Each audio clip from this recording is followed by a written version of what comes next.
Une fille a passé 7 ans dans une caisse en bois. 7 ans de vie dans l'obscurité complète. Une caisse en contreplaqué aux dimensions d'1 mètre sur un demi-mètre, un peu plus de 40 centimètres de haut. C'était tout l'espace qu'elle eut pendant de longues années. Imaginez le silence, seulement interrompu par le grincement du plancher et des voix étouffées. Parfois, les pleurs d'un enfant. Parfois, le rire de ses parents et des pas au-dessus de sa tête. Toute sa réalité se réduisit à cet espace étroit sous le lit, sur lequel dormait paisiblement la famille de ses ravisseurs, sans lumière, sans connexion avec le monde extérieur. Seulement de rares minutes quand elle était sortie de cette cage et remise dedans. Sa nourriture était réduite au minimum. L'eau était donnée de façon dosée. Elle ne pouvait pas se lever, étirer les épaules ou étendre complètement les jambes. Tout le temps, elle le passa dans une posture courbée et sentit avec chaque cellule du corps le contreplaqué dur. Et au-dessus d'elle coulait la vie ordinaire, domestique. Réveil le matin, petit déjeuner et dîner, télévision, conversation. Il vivait comme si elle n'existait pas. Mais ce n'était pas seulement une fille sans nom des rapports de police, c'était Colleen Stan. Et cela lui arriva non pas au sombre Moyen-Âge, mais dans la Californie moderne, 1977. Exactement alors, en mai, elle se dirigea en autostop vers l'anniversaire d'une amie et accepta l'offre d'être emmenée par un jeune couple avec un bébé. Colleen sourit quand elle monta dans la voiture, car en les regardant, elle ne sentit aucune menace. Exactement cette décision l'amena dans cette caisse en bois pour les 7 années suivantes. Mais qui était cette fille avant que son monde se réduise à la taille d'une caisse ? Colleen Stan était comme des centaines d'autres filles de son âge à la fin des années 70. À 20 ans, elle vivait une vie pleine, dans laquelle il y avait des amis, des passe-temps et de grands projets d'avenir. Sa famille était une famille américaine ordinaire de l'Oregon. Relations chaleureuses avec les parents, regarder des émissions favorites à la télévision le soir et rêve de voyager un jour bien au-delà des limites de sa ville natale. Elle travaillait comme serveuse dans un café, aimait écouter de la musique comme Eagles et Fleetwood Mac, et sur le mur de sa chambre étaient accrochés des posters de groupes populaires et de films. Il semblait qu'il n'y avait rien dans la vie de Colleen qui aurait pu la mener à une tragédie. Le 19 mai 1977, son ami proche avait son anniversaire. L'ami vivait dans une petite ville californienne appelée Westwood, à environ 400 miles de la maison de Colleen à Eugene, Oregon. Le chemin n'était pas petit, mais pour Colleen, cela ne semblait pas être un problème. Elle avait déjà voyagé plusieurs fois en autostop pour voir ses amis et savait comment le faire en sécurité. À cette époque, c'était normal. Les jeunes voyageaient en autostop, sans ressentir de danger particulier. Colleen n'était pas du genre à monter dans la première voiture venue. Elle regardait attentivement les conducteurs et les voitures, refusait parfois plusieurs options d'affilée, jusqu'à ce qu'elle sente qu'elle pouvait vraiment faire confiance à la personne au volant. Cette fois, comme d'habitude, elle se plaça sur l'Interstate 5 très fréquenté, qui traverse toute la Californie. Déjà plusieurs voitures s'étaient arrêtées et avaient proposé de l'emmener, mais Colleen refusa chaque fois, car elle ressentait un malaise intérieur. Elle faisait toujours confiance à son intuition. C'est pourquoi elle ne se pressait pas et attendait jusqu'à ce qu'apparaisse exactement la voiture qui lui convenait vraiment. Vers midi, le soleil commença à brûler et Colleen se fatigua de rester debout dans la chaleur. Elle commençait déjà à penser qu'elle devrait peut-être rentrer et voyager demain, quand au loin apparut un van bleu qui s'approchait lentement sur la route vers elle. La voiture semblait complètement ordinaire, rien de suspect. Au volant, il y avait un jeune homme, à côté de lui une femme, et du siège arrière, on entendait doucement des voix d'enfants. Une famille voyageait avec un bébé, et cela gagna immédiatement la confiance de Colleen. Quand le van s'arrêta à côté d'elle, la femme sourit poliment, et l'homme demanda où allait la fille. Colleen dit la ville de Westwood, et le couple échangea des regards joyeux.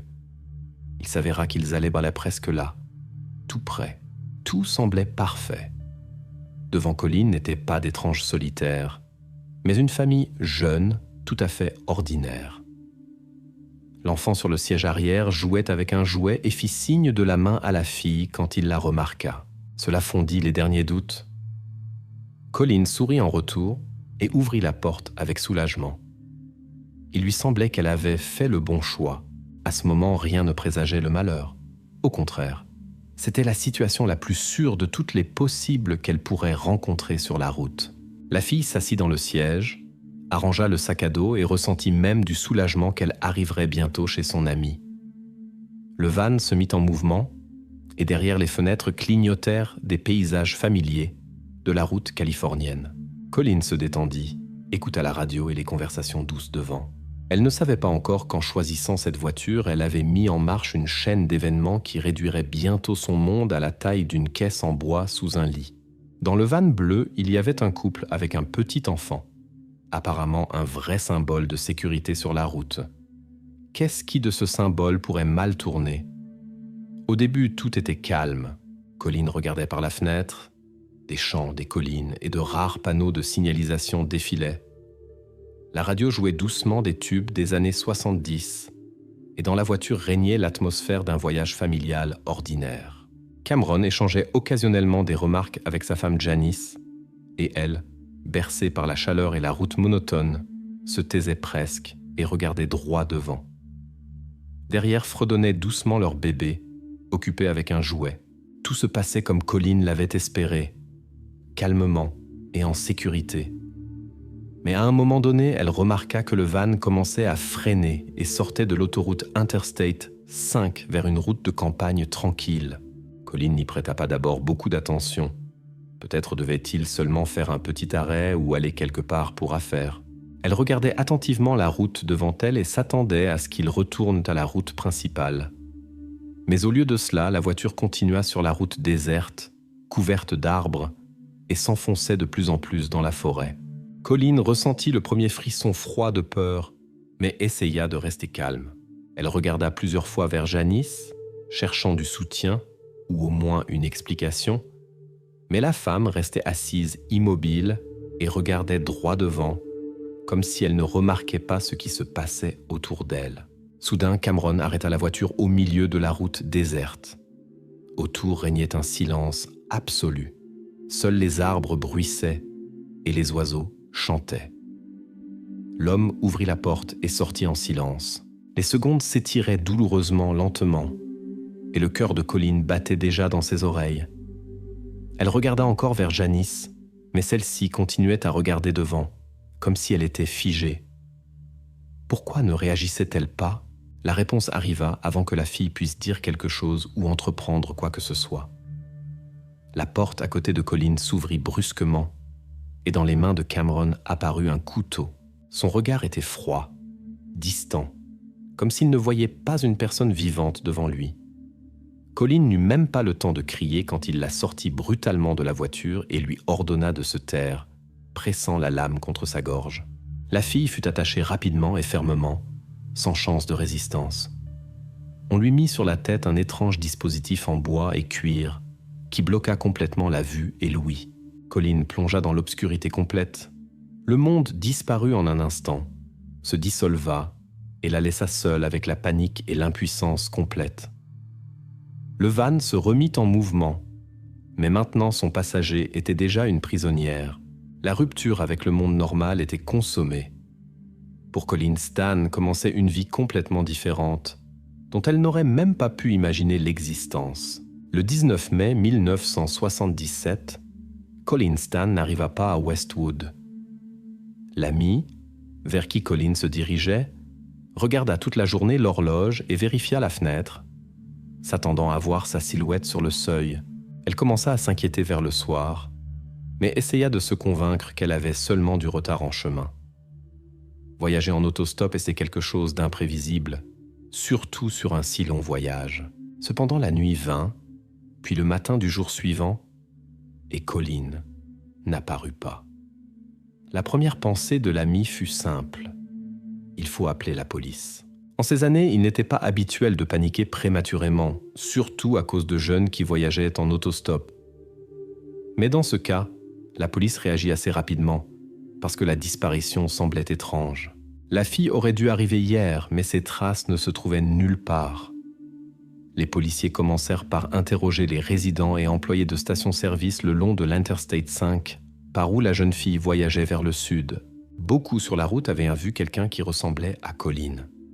Une jeune fille morte avec un sac à dos, de longs cheveux, un pantalon pattes d'éléphant et un t-shirt clair. Elle resta dans les mémoires par son sourire et sa gentillesse, mais personne ne put donner d'indices concrets au-delà de la description physique. Cependant, plusieurs témoins soulignèrent la même chose. Une jeune fille, très semblable à Colleen, monta dans un van bleu. Au début, cela ne semblait pas être une preuve particulière. À cette époque, des milliers de tels véhicules roulaient sur les routes, et de jeunes couples qui voyageaient en autostop ou emmenaient d'autres personnes étaient quelque chose de complètement normal. Mais bientôt, plusieurs coïncidences apparurent qui firent que la police s'accrocha précisément à ce détail. Les témoins se souvenaient que le van était exactement bleu, que le conducteur était un homme d'environ 30 ans. À côté de lui était assise une jeune femme, et dans le véhicule, il y avait un bébé avec eux. Un employé de station-service remarqua même que le couple avait l'air complètement amical et sûr. C'était une famille typique, rien de suspect, répétèrent les témoins l'un après l'autre. Mais précisément cette typicité devint le plus grand problème. Les policiers tentèrent d'identifier les propriétaires du van, vérifièrent les documents et interrogèrent les résidents locaux. Mais plus ils interrogèrent de gens, plus ils comprenaient. Un van bleu avec un jeune couple et un enfant dans le véhicule était à peine moins que l'apparition la plus commune sur les routes de Californie. Pour chaque van de ce type, il fallait vérifier des dizaines de propriétaires. Mais chaque vérification se terminait par rien. Les policiers revenaient sans cesse au point de départ. Ils n'avaient norme pas de témoin du crime lui-même, ni de traces ou preuves concrètes qui auraient pu montrer où la jeune fille avait disparu. Tout ce qu'il y avait était l'image répandue à travers des centaines de témoignages d'une jeune famille dans un van bleu. Chaque jour, les chances de trouver Colleen diminuaient. Et les policiers commencèrent à comprendre que l'enquête se heurtait à un mur. Le premier et seul indice pendant des années, un van bleu avec un jeune couple, resta ainsi le seul indice de ce qui s'était passé. Mais il ne donnait pas de réponse. Seulement des vérifications interminables et des dizaines de fausses pistes qui ne menaient nulle part. Ainsi l'enquête arriva à une impasse et laissa Colleen Stan dans l'incertitude et l'isolement, bien hors de portée de la police et de ses proches. La description « van bleu avec jeune couple » s'avéra trop générale pour la Californie de 1977. L'enquête se heurta à un mur. Mais si la piste principale et unique s'avéra inutile, vers qui la police dirigea-t-elle alors son attention ? Les officiers commencèrent à chercher des cas similaires dans la région, espérant trouver au moins un indice. Ils étudièrent les disparitions de jeunes filles qui avaient disparu ces dernières années dans le nord de la Californie, spécialement le long de l'autoroute Interstate 5. Bientôt, plusieurs cas furent découverts qui attirèrent l'attention de l'enquête. Les jeunes filles disparaissaient approximativement du même âge et dans des circonstances similaires, mais chaque fois, la police se heurtait au manque de preuves concrètes. Les enquêteurs décidèrent de traiter tous les criminels locaux qui avaient été condamnés précédemment pour des attaques similaires. Ils vérifièrent des dizaines d'hommes qui vivaient dans un rayon de 100 miles de l'endroit où Colleen fut vue pour la dernière fois. Avec chacun, ils menèrent une conversation détaillée, vérifièrent les alibis, examinèrent documents et photos. Mais chaque fois, les suspects purent prouver qu'ils étaient dans un endroit complètement différent le jour de la disparition de la jeune fille. Le désespoir poussa la police vers un cercle de recherche plus large. Ils commencèrent à vérifier les conducteurs que, selon les témoins, Colleen avait ignoré le jour de sa disparition. Qui sait ? Peut-être l'un d'eux avait gardé rancune ou l'avait suivi. Un après l'autre, la police appela des hommes pour interrogatoire. Mais là aussi, tout fut infructueux. Ils étaient tous simplement des gens ordinaires qui aidaient les autostoppeurs et n'avaient jamais été dans le champ de vision des autorités. Graduellement, l'enthousiasme des enquêteurs commença à diminuer. Chaque nouvelle version s'effondrait plus vite qu'elle n'apparaissait. Pas un suspect, pas un seul indice sérieux, seulement un tas de papiers. des centaines de rapports sans sens et un retour constant à ce van bleu qu'il était impossible de trouver. Le temps passait, et l'affaire Colin Stan se couvrait de plus en plus de poussière. La police dut admettre que l'enquête était arrivée à une impasse définitive. Après quelques mois, sans avoir trouvé de nouveaux indices, officiellement la décision fut prise de transférer l'affaire Colin Stan dans la catégorie des affaires froides. Les rapports partirent aux archives, et l'espoir de la trouver vivante s'estompait graduellement chaque jour. Mais personne ne pouvait imaginer qu'elle avait été vivante tout ce temps, et si proche. Pour la police, l'affaire Colin Stan devint froide. Pour la jeune fille elle-même, cette année d'horreur ne faisait que commencer. Pendant que les enquêteurs passaient impuissamment par des centaines de vannes identiques essayant de trouver au moins une trace, Colin se retrouva dans la maison de ses ravisseurs, dans une petite ville ordinaire, Red Bluff, qui de l'extérieur ressemblait à l'endroit le plus paisible du monde. Les voisins tondaient tranquillement leur pelouse, les enfants faisèrent du vélo, et la famille Hooker se comportait comme si elle ne se différenciait en rien des autres. Mais à l'intérieur de leur maison, tout était différent. Ce premier jour, dès que Colin franchit le seuil de cette habitation, son monde se rétrécit immédiatement à la taille d'une boîte en bois. C'était un conteneur grossier en contreplaqué, un peu plus grand qu'une valise ordinaire. Il se trouvait directement sous le lit du couple Hooker, et c'est là qu'il était destiné à la jeune fille de passer la plus grande partie de chaque jour pendant de longues 7 années. Les premiers jours, elle ne comprenait même pas s'il faisait jour ou nuit. Son monde était complètement plongé dans le silence et l'obscurité. Janice, la femme de Cameron, au début ne montra pratiquement aucun intérêt pour elle. Elle se comportait comme si c'était simplement une autre bizarrerie de son mari qui ne méritait pas son attention. Colin essaya d'abord de s'adresser à elle, espérant au moins un peu d'aide ou de compassion. Mais Janice se détournait à chaque fois et partait, comme si elle n'entendait pas ses paroles. Bientôt, Colin cessa même d'essayer. Elle passait 23 heures par jour dans la boîte et ne sortait que pour de courtes périodes pour obtenir un peu de nourriture ou d'eau. La connexion avec le monde extérieur était complètement perdue et la vie se transforma en attente de ce qui se passerait ensuite. Et cette attente était le pire. La jeune fille ne savait pas ce qui l'attendait et chaque bruit au-dessus de la tête, chaque pas ou grincement des planches du plancher devenaient pour elle des signaux de danger. Une fois Cameron descendit au sous-sol où la jeune fille était gardée avec un papier dans les mains, il avait l'air calme, presque amical, ce qui était particulièrement effrayant dans ces circonstances. L'homme s'accroupit devant elle et lui expliqua lentement, clairement. Maintenant, elle appartenait officiellement à une organisation secrète appelée l'entreprise. Cette organisation, selon lui, contrôlait des milliers de personnes dans tout le pays, et fuir d'eux était impossible. Si Colin essayait même de partir ou de raconter à quelqu'un sa situation, l'entreprise trouverait à la fois elle et ses proches. Il lui tendit un papier. C'était un contrat qu'elle devait signer pour devenir formellement sa propriété. Un contrat d'esclavage. Colin n'avait pas le droit de refuser, car dans sa conscience avait déjà été créée l'image d'une organisation secrète toute puissante de laquelle on ne pouvait se cacher. La signature sous ce document devint le point final de la transition de sa vie précédente vers le cauchemar présent. Cette nuit-là, quand elle signa le contrat, Colin comprit que Cameron contrôlait maintenant complètement non seulement son corps, mais aussi sa conscience. L'entreprise, qui n'existait que dans ses fantasmes, devint une menace réelle dans sa conscience.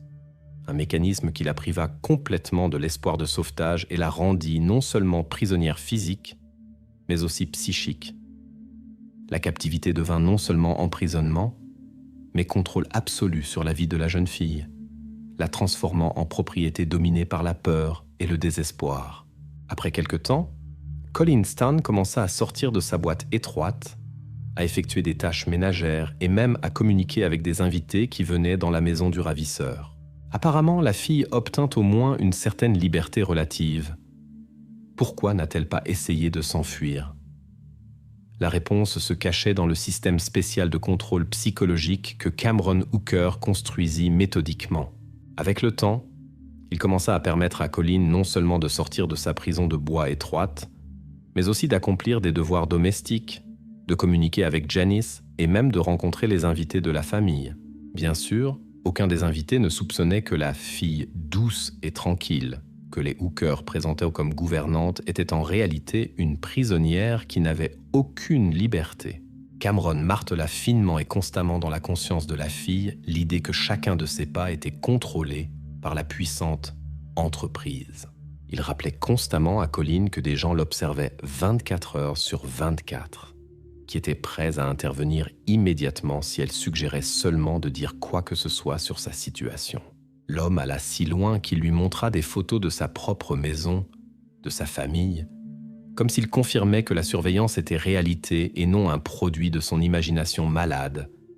Et ce stratagème fonctionnait sans défaillance. La fille n'essayait pas de s'enfuir, même quand elle restait seule à la maison ou sortait dans la rue pour sortir les poubelles.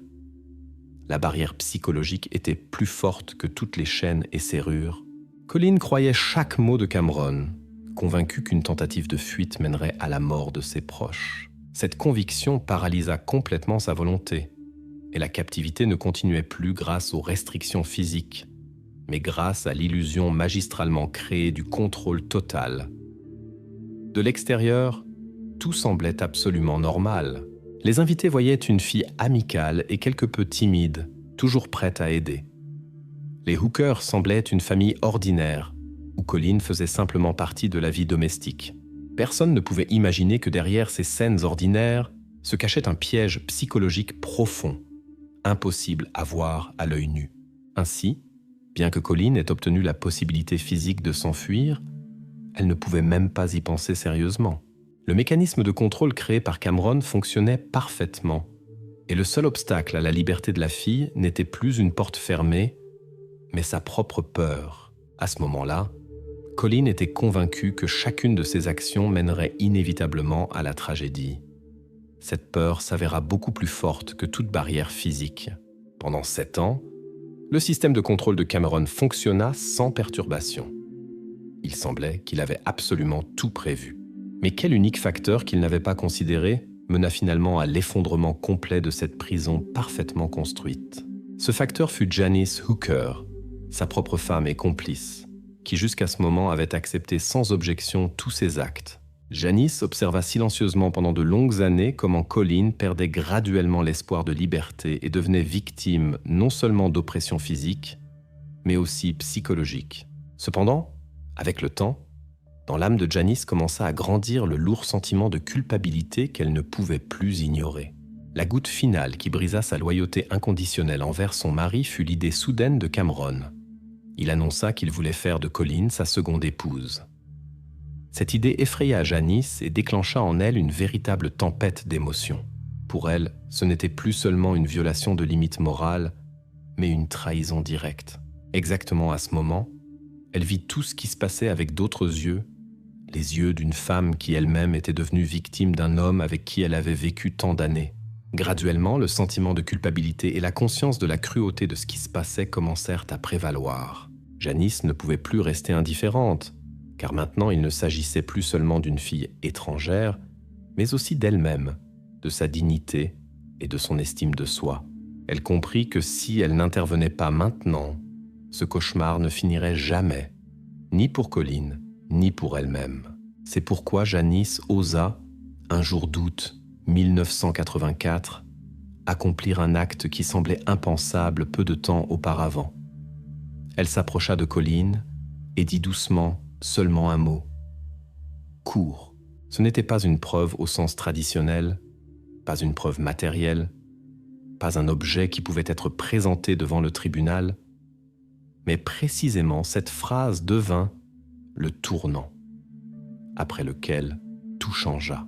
Les mots de Janice ouvrirent pour Colin la possibilité de faire ce qu'elle avait déjà cessé d'espérer, s'enfuir de cet enfer et redevenir libre. Le système de contrôle absolu échoua exactement au moment où Cameron s'y attendait le moins, et la coupable fut celle de qui il attendait une obéissance inconditionnelle, sa propre femme. Le comportement de Colin Stan semblait illogique. Pourquoi obéissait-elle ? Pourquoi ne s'est-elle pas enfuie immédiatement dès que l'occasion s'est présentée? Ces questions ne laissaient pas en paix non seulement les jurés au tribunal, mais tous ceux qui entendirent cette histoire. Pour comprendre cela, l'enquête dut recourir à des experts qui pouvaient expliquer ce qui arrive à une personne qui se trouve dans de telles conditions. Les psychologues judiciaires qui travaillèrent sur le cas de Colleen introduisirent dans la salle d'audience plusieurs termes importants qui aidèrent à comprendre son comportement. L'un des plus importants, syndrome de Stockholm. Ce terme apparut dans les années 70 après un vol de banque à Stockholm, où les otages commencèrent à sympathiser avec les ravisseurs et à les défendre. Les psychologues expliquèrent que sous des conditions de captivité prolongée et de menace de mort, la victime commence inconsciemment à s'identifier avec le ravisseur, car c'est précisément lui qui devient simultanément la source à la fois du danger et du salut. Pour Colleen, exactement. Cameron était simultanément le principal bourreau et la seule personne qui pouvait la protéger de la mythique entreprise qui prétendument pouvait nuire à ses proches. Un autre terme important qui résonna au tribunal, impuissance apprise. C'est un état dans lequel la victime, après de multiples tentatives infructueuses de résistance, perd la capacité de se battre, même quand les obstacles physiques disparaissent. Les psychologues remarquèrent que Colleen Stan était soumise à une pression psychologique et physique constante. On la privait systématiquement de sommeil, limitait la nourriture, utilisait la privation sensorielle, isolement complet des stimuli extérieurs. Tout cela mena à la destruction de sa volonté et de son estime de soi et forma chez elle la conviction d'impuissance absolue face aux ravisseurs. Les experts donnèrent des exemples. Une personne qui se trouve dans de telles conditions tente d'abord de résister, mais comprend bientôt que toutes les actions sont inutiles et même dangereuses.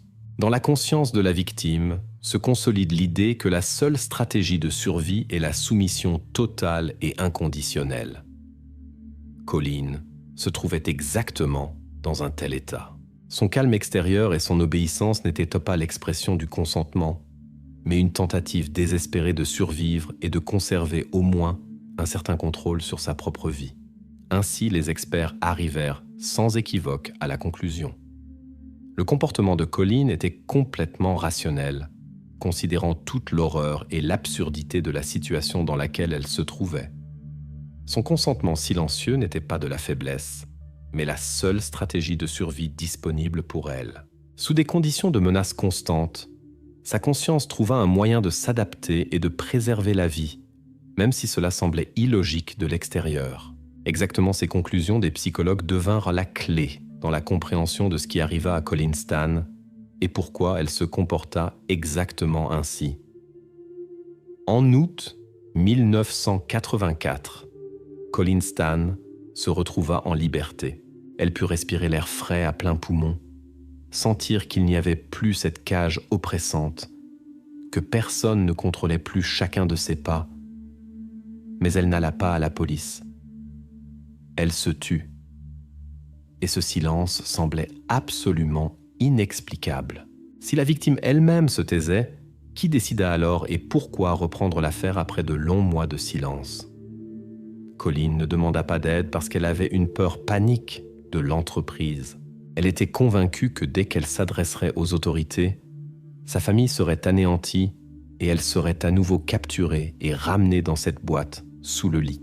C'est pourquoi la fille décida simplement de disparaître sans attirer l'attention.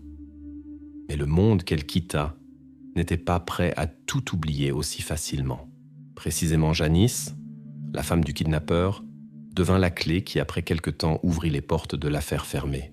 Il semblait qu'après avoir libéré Colleen, elle était retournée dans le monde habituel et cherchait à oublier, comme si rien ne s'était passé. Mais elle ne réussit pas à oublier. Janice était tourmentée par la conscience. Elle était tourmentée par la peur qu'un jour le mari reprenne la piste de la fille. Elle ne pouvait plus dormir tranquillement. Elle avait peur pour elle-même. Elle avait peur pour Colleen.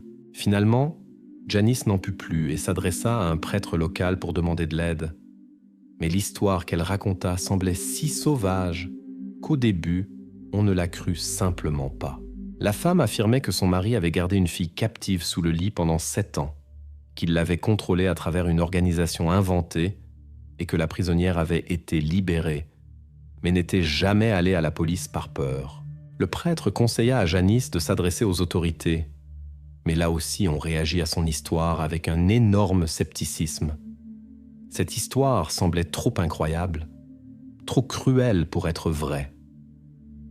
Cependant, Janice n'abandonna pas. Elle persista et apporta des détails que seul un participant direct de ces événements pouvait connaître. Elle décrivit exhaustivement la boîte, la maison, des détails spécifiques de la vie quotidienne, les méthodes de contrôle psychologique que son mari avait utilisées. Et progressivement, l'attitude de la police commença à changer. Il y avait trop de détails dans son histoire pour que ce soit simplement de la fantaisie ou une tentative d'attirer l'attention. Finalement, la police comprit que la seule façon de vérifier les paroles de Janice serait de trouver Colleen Stan elle-même et de parler personnellement avec elle. Les déclarations de Janice Hooker, l'ex-complice, devinrent le point de départ d'une nouvelle enquête qui, après des années, donna au cas de l'enlèvement de Colleen Stan une seconde chance. Pour les voisins, Cameron Hooker était un ouvrier ordinaire et tranquille de la Syrie, réservé, silencieux, mais ne montrant jamais d'agression ou de bizarrerie. Mais maintenant apparut dans l'affaire le protocole d'interrogatoire de sa femme Janice. Quel secret du passé de l'homme Janice révéla-t-elle, expliquant ainsi sa peur panique et le désir d'aider Colleen? Quand la police commença à fouiller dans les archives, des détails émergèrent qui changèrent drastiquement leur idée de Hooker. Collègues et voisins le décrivaient comme une personne réservée, misanthrope, qui évitait tout contact proche et semblait toujours quelque peu étrange. Mais personne ne pouvait croire que derrière la façade tranquille de cet homme se cachait un passé si sinistre. Janice raconta qu'avant que Colleen n'apparaisse dans la vie de Cameron, il avait enlevé une autre fille, Mary Elizabeth Spanek. Cette fille avait disparu sans laisser de traces quelques années avant l'enlèvement de Colleen, et cette affaire était depuis longtemps devenue une autre affaire froide, oubliée. Janice avoua que dès le début, elle savait ce qui était arrivé à Mary Elizabeth, mais la peur de son mari l'obligea au silence. Elle raconta comment Cameron se vantait devant elle de ce qu'il avait fait et menaçait que quelque chose de similaire pourrait lui arriver à elle si elle ne obéissait pas. Janice garda ce terrible secret pendant des années, se transformant progressivement de victime en complice. Mais quand Cameron commença à parler de faire de Colleen sa seconde épouse, chez Janice remontèrent à nouveau en mémoire les images de Mary Elizabeth. Elle comprit qu'on ne pouvait plus se taire, que c'était la seule façon d'empêcher la répétition du cauchemar passé. Maintenant, le motif de Janice pour aider Colleen obtint un sens complètement nouveau. Ce n'était pas seulement une tentative de corriger les erreurs passées ou d'expier la culpabilité. C'était une peur réelle que le destin de Colleen se terminerait inévitablement aussi tragiquement que finit autrefois le destin de Mary Elizabeth. Janice comprit que la seule façon d'arrêter cette chaîne d'événements terribles était de dire à la police tout ce qu'elle savait. Ces déclarations mirent toute l'affaire sans dessus-dessous. Le passé de Hooker confirma définitivement sa capacité à la cruauté et à la violence. Ce qui avait commencé comme une tentative de trouver une fille disparue se transforma maintenant en une enquête complète, au centre de laquelle se trouvait une personne capable des actes les plus terribles. Maintenant, la police n'avait pas seulement des soupçons, mais des faits concrets qui pouvaient enfin mettre un point à cette histoire. Lors de l'arrestation, Cameron Hooker était absolument calme. Il semblait qu'il s'était préparé à ce moment pendant des années et avait inventé à l'avance une histoire convaincante. Il s'assit face aux enquêteurs et les regarda calmement dans les yeux, sans montrer une étincelle de nervosité. Mais quelle version des événements avait-il préparée? Et quelle unique question de la police détruisit toute sa certitude? Pendant l'interrogatoire, Hooker parla avec confiance et calme. Il nia catégoriquement que Colleen ait été sa prisonnière et affirma qu'entre eux, il avait existé des relations volontaires. Elle voulait cela, elle-même, dit-il calmement et mesurément. Janice était simplement jalouse d'elle et décida de se venger.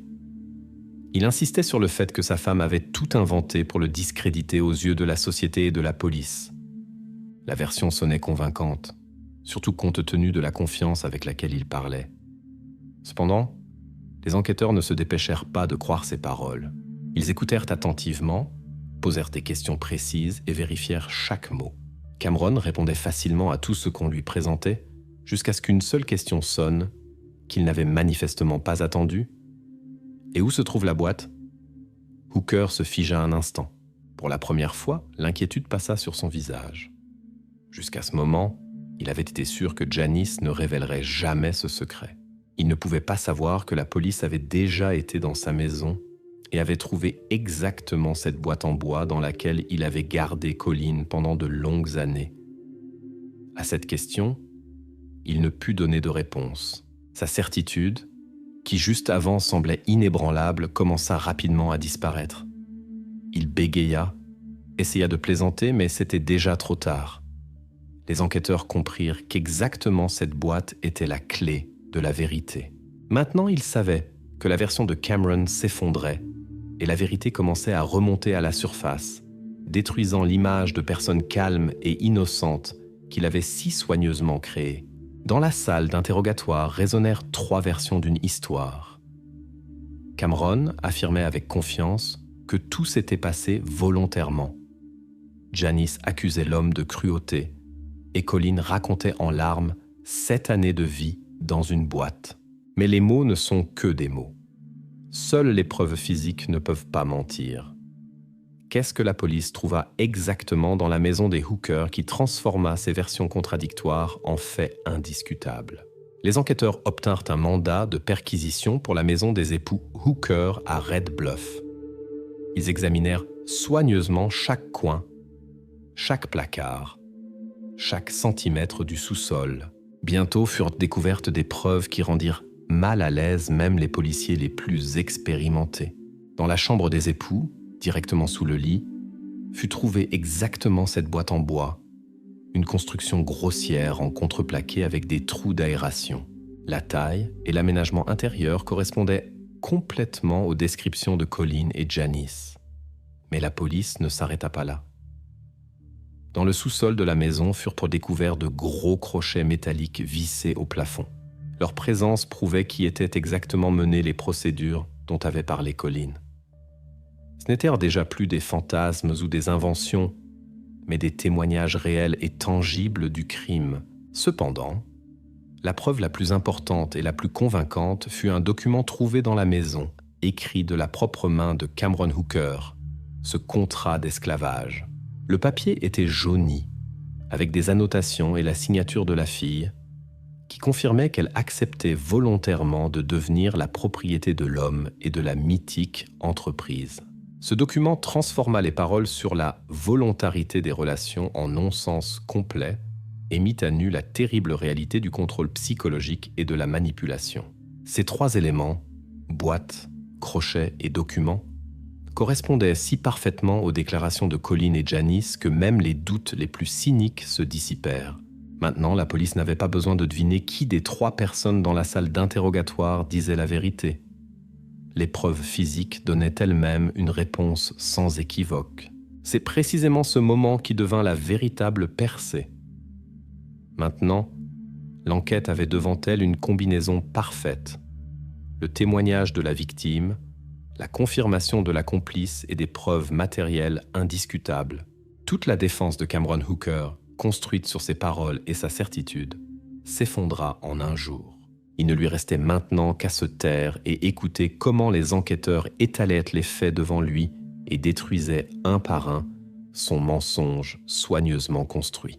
Même lorsque cette caisse en bois fut apportée dans la salle du tribunal, Cameron Hooker continua d'insister obstinément sur son innocence.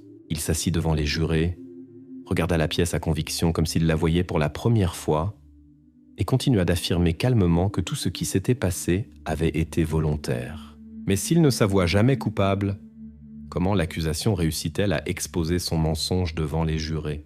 Pendant tout le procès, Hooker s'accrocha obstinément à sa version. Lui et Colleen avaient été un couple, seule une relation amoureuse les unissait. Cependant, tout changea quand on commença à appeler comme témoins ceux qui pouvaient prouver le contraire. D'abord apparut Colleen Stan elle-même, Sans émotion superflue, méthodiquement et calmement, elle décrivit 7 années de sa vie dans la caisse. La jeune fille reproduisit exactement chaque détail. La taille du coffre en contreplaqué, l'odeur de peinture, les bruits de pas au-dessus de sa tête. Puis fut présenté ce contrat qui détruisit complètement la version de Hooker sur le caractère volontaire de ce qui s'était passé. La salle du tribunal sombra dans un silence oppressant quand Colleen expliqua aux jurés pourquoi elle avait signé ce terrible document et comment la peur de l'entreprise inventée avait paralysé sa volonté de résister. Mais le coup décisif contre la défense fut donné par les témoignages de Janice Hooker. En échange de l'immunité contre les poursuites pénales, elle accepta de raconter en détail tout ce qui s'était passé dans la maison. Janice confirma les paroles de Colleen et décrivit en détail comment exactement son mari opprimait psychologiquement et physiquement la jeune fille. Avec chacun de ces mots, la version de Cameron contredisait de plus en plus la réalité. La défaite définitive eut lieu pendant le contre-interrogatoire. L'avocat de Hooker tenta de trouver au moins la plus petite contradiction dans les paroles de Colleen et Janice, mais ne put réfuter aucun fait. Leurs histoires coïncidaient complètement dans les moindres détails, des détails que seuls les participants de ces événements pouvaient connaître. À ce moment, le mensonge de Hooker devint évident non seulement pour l'enquête, mais pour tous les présents. La défense de l'accusé fut complètement détruite. Maintenant, l'issue de l'affaire était claire et il ne restait plus aucun doute chez les jurés. Pendant la procédure judiciaire furent présentés des faits épars.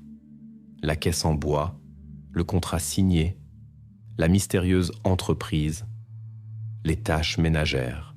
Mais comment exactement ces détails se sont-ils assemblés en un système unifié ? Comment fut-il possible de garder une jeune fille captive pendant 7 ans, pratiquement sans contrainte physique ? Pour les jurés et tous ceux qui suivaient en cette affaire, devint évidente la nécessité de créer une image claire, complète et chronologique de ce qui s'était passé. Cette histoire commença de façon tout à fait inoffensive, en faisant de l'autostop en mai 1977, quand Colleen Stan monta avec confiance dans le van bleu d'un couple avec un enfant. Cependant, sa vie changea drastiquement ce même jour. Cameron Hooker l'attaqua, l'attacha et la mit dans une caisse en bois étroite sous son lit. Les premiers mois furent les plus cruels. Obscurité totale, nourriture minimale et isolement complet du monde extérieur. C'était une tactique dirigée vers la suppression totale de la volonté et la création d'une impuissance absolue. Puis suivit la deuxième étape, la pression psychologique. C'est précisément alors qu'apparut cette légende de l'entreprise. Une organisation secrète inventée qui contrôlait les gens et pourrait détruire la famille de Colleen si elle tentait de fuir. La jeune fille crut tellement à cette histoire qu'elle n'essaya même pas de résister quand on commença graduellement à lui permettre de sortir de la caisse. Vint la troisième étape, la libération. Avec le temps, on permit à Colleen de faire les tâches ménagères, préparer la nourriture, nettoyer et même parfois aller en ville avec les Hooker. Elle voyait d'autres personnes, pouvait crier ou demander de l'aide, mais la peur de l'entreprise paralysait complètement sa volonté. Elle se trouvait dans un étrange état intermédiaire entre liberté et captivité, où les liens physiques furent remplacés par une peur invisible. Un rôle clé fut joué par Janice Hooker, la femme du ravisseur. Au début, elle n'était qu'une complice passive, qui observait silencieusement tout ce qui se passait. Puis, elle devint complice active et aida son mari à maintenir l'illusion de contrôle. Mais finalement, c'est précisément Janice qui devint la sauveuse.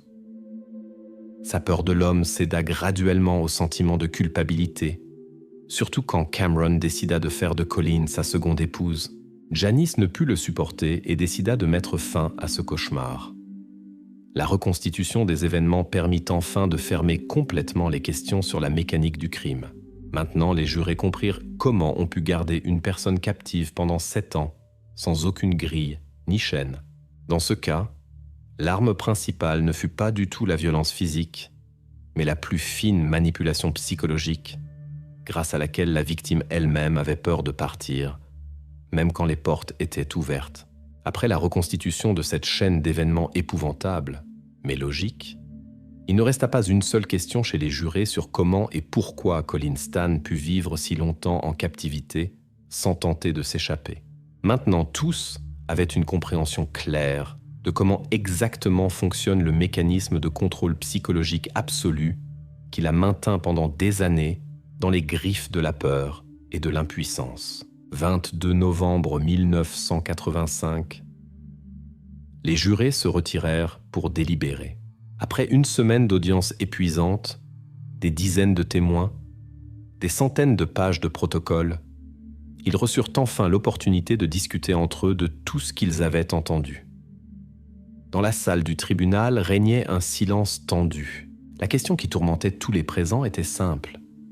Quelle décision prendraient les jurés et combien de temps auraient-ils besoin pour rendre leur verdict ? Dans la salle du tribunal résonnèrent encore et encore les chefs d'accusation reprochés à Cameron Hooker. Le procureur, s'adressant aux jurés, lut clairement chaque point.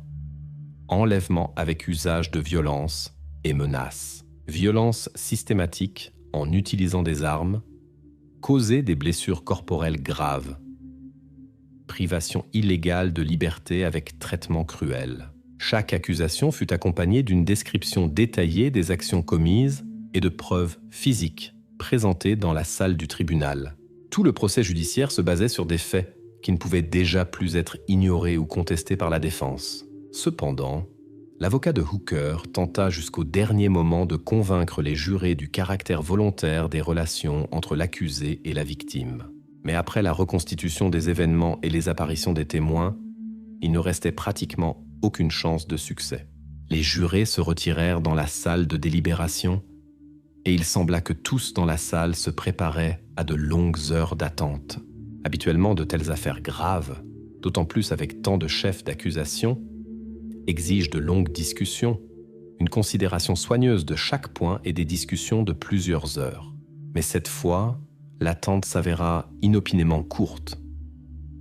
Seulement une demi-heure après que la porte de la salle de délibération se soit fermée derrière les jurés, elle s'ouvrit à nouveau et les jurés retournèrent dans la salle. Personne ne s'attendait à une réaction si rapide. Défense, accusation. Même le juge lui-même regardèrent avec surprise les personnes qui déterminaient maintenant le sort de Cameron Hooker. Le président des jurés se leva et dans le silence total du tribunal lut sa décision. Sur tous les chefs d'accusation, Cameron Hooker est déclaré coupable. Ce furent d'un seulement quelques mots qui terminèrent une histoire de plusieurs années, d'horreur, de douleur et de lutte pour la justice. Ces mots sonnèrent plus fort que tous les témoignages, arguments et justifications qui avaient résonné dans les jours passés du procès. Les jurés ne doutèrent pas une minute, et leur certitude devint la confirmation finale que la justice avait triomphé. Il ne restait maintenant qu'à attendre quelle punition recevrait l'homme qui avait été déclaré coupable de tous les crimes qui lui étaient reprochés. Le verdict a mis le point final juridique à l'affaire, mais la vie ne se termine pas après l'annonce du jugement du tribunal et chaque participant de cette histoire a eu son propre destin, qu'il était impossible de prédire au moment de l'annonce de la décision du jury. Comment exactement s'est déroulée la vie ultérieure de ceux qui étaient au centre de ce drame cauchemardesque? La victime, la complice et le criminel. Colin Stan, qui avait survécu à incroyables 7 années de captivité et de suppression psychologique absolue, tentait de se reconstituer pièce par pièce. Elle suivit une longue thérapie, changea de nom, déménagea dans un autre état et commença graduellement à construire une nouvelle vie. Aucune de ces nouvelles connaissances ne soupçonnait même ce qu'elle avait traversé. Elle laissa délibérément le passé derrière elle et ne voulait pas que ce cauchemar détermine sa vie future. Avec le temps, Colin fonda une famille et trouva en elle la force de continuer à vivre, malgré le traumatisme le plus sévère qui resterait avec elle pour toujours. Janice Hooker, l'ex-femme de Cameron et complice, profita de l'immunité qui lui fut accordée en échange de son témoignage et décida aussi de changer sa vie. Immédiatement après la fin du procès, elle changea de nom et chercha à rompre à jamais avec le passé. Janice n'apparut pas dans l'espace public et choisit l'anonymat complet, par peur d'être poursuivie par les souvenirs et la condamnation de la part de la société.